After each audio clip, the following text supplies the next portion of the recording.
I strutted into his sleek NYC office, the click of my stilettos echoing on the marble floor, my tight black dress screaming trouble as I locked eyes with the man I'd spent years avoiding, my stepdad, Nathan, a 60-year-old CEO who thought he had me all figured out. His sharp gray eyes widened in shock, a mix of suspicion and disbelief crossing his chiseled face as I flashed him a smirk, tossing my raven black hair over my shoulder with a confidence that made the air crackle.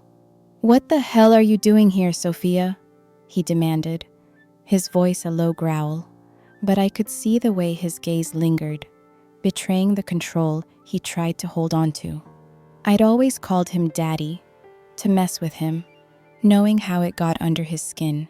And now, standing in his domain, I was ready to play that game harder than ever. I needed money, fast, and I wasn't leaving without it, even if it meant crossing every line we'd drawn. Before I share how this forbidden game unfolded, please take a quick second to like and subscribe. It's super easy, and for a new channel like mine, your support is crucial to keep these steamy stories coming. I'd blown through my savings after a wild weekend in Miami with my girls. VIP tables, designer outfits, and a yacht party that got way out of hand.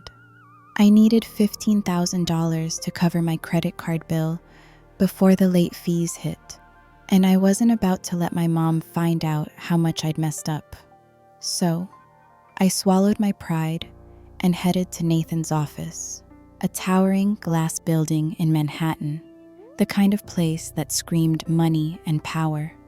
I walked in like I owned the place, my black dress hugging every curve, my makeup on point, ready to play my cards right. Nathan was behind his massive desk, the NYC skyline glittering through the windows, and the moment he saw me, his expression shifted from shock to wariness.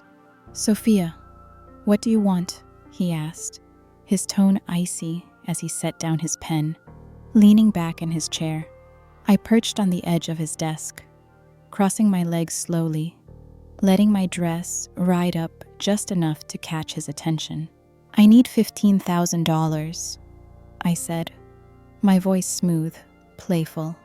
I had a little overspending issue, and I'd rather not tell Mom. His jaw clenched, and he shook his head, his gray eyes narrowing. "You've spent years making it clear you despise me. Why should I help you now?" The rejection lit a fire in me. I wasn't about to walk away empty-handed, not when I knew I had the upper hand.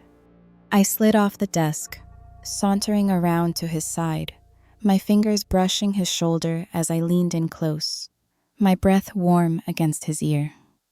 "Don't be like that, Daddy," I purred, the word dripping with a teasing heat, my lips curling into a smirk as I felt him tense beneath my touch. "I can make it worth your time." His breath hitched, his control slipping as I turned his chair to face me, my hands trailing down his chest, bold and unapologetic.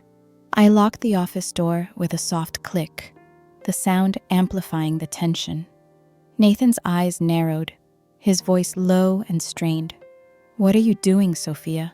I smirked, leaning closer, my voice a sultry whisper. "I'm gonna deliver a pleasure you won't forget." His jaw tightened, and he muttered, "Are you out of your mind?"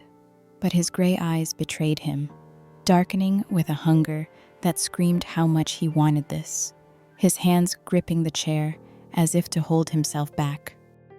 I stood back for a moment, letting him take me in, knowing exactly how to play this. I've always been a magnet for trouble, the kind of girl who leaves a trail of broken hearts and wild stories.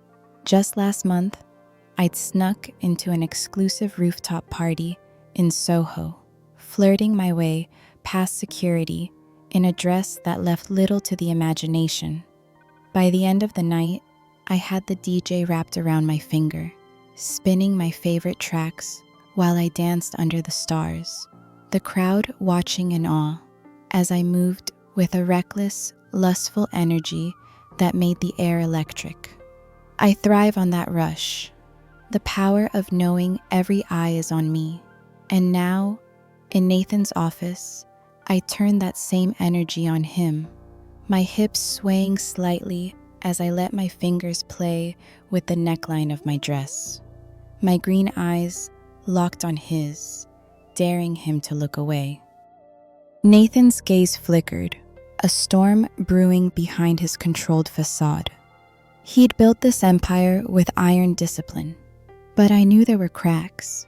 Last year, I'd overheard Mom talking about how he'd nearly lost a major deal after a heated argument with a rival CEO, a moment of weakness that had him drowning his stress in whiskey late into the night, his usually composed demeanor unraveling as he questioned his choices. Now, sitting in his chair, he was the picture of power, but I could see the tension in his shoulders, the way his fingers twitched, torn between his role as the unyielding CEO and the forbidden pull I was weaving around him. He'd spent years trying to bridge the gap between us, but I'd always pushed him away. Now, I was here, closer than ever, and the air between us was thick with the weight of what we both knew was coming. The air buzzed with forbidden energy, my body humming with the thrill of pushing him past his limits. The city lights outside a distant blur as we crossed into dangerous territory. The intensity deepened as I took control, my touch commanding. The rhythm between us, a forbidden dance that consumed everything. His hands gripped the arms of his chair, the struggle in his eyes giving way to a hunger that matched my own. The heat swallowing his fancy office, his title, our boundaries. I shifted, guiding him to lean back further, my movements fluid and teasing, the cool leather of the chair a contrast to the fire between us. The tension coiled tighter, my body yielding to the moment, the intensity leaving me trembling, caught in a flame I'd lit myself. A shudder ran through him, his breath catching in a quiet release, the unspoken peak of our forbidden dance fading into the charged silence. The aftermath hung heavy in the air, the silence broken only by our ragged breaths. The next day, Nathan wired me the $15,000, his expression unreadable as he handed me the confirmation. I used the money to clear my debt, keeping my little escapade a secret from my mom.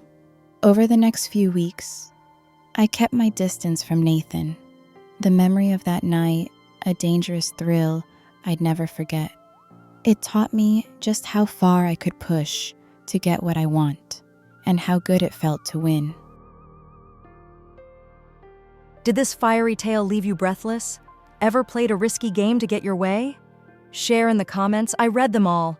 If you loved this story, please like and subscribe. It's quick and your support means everything to my new channel. Thanks for watching, and I'll catch you in the next video.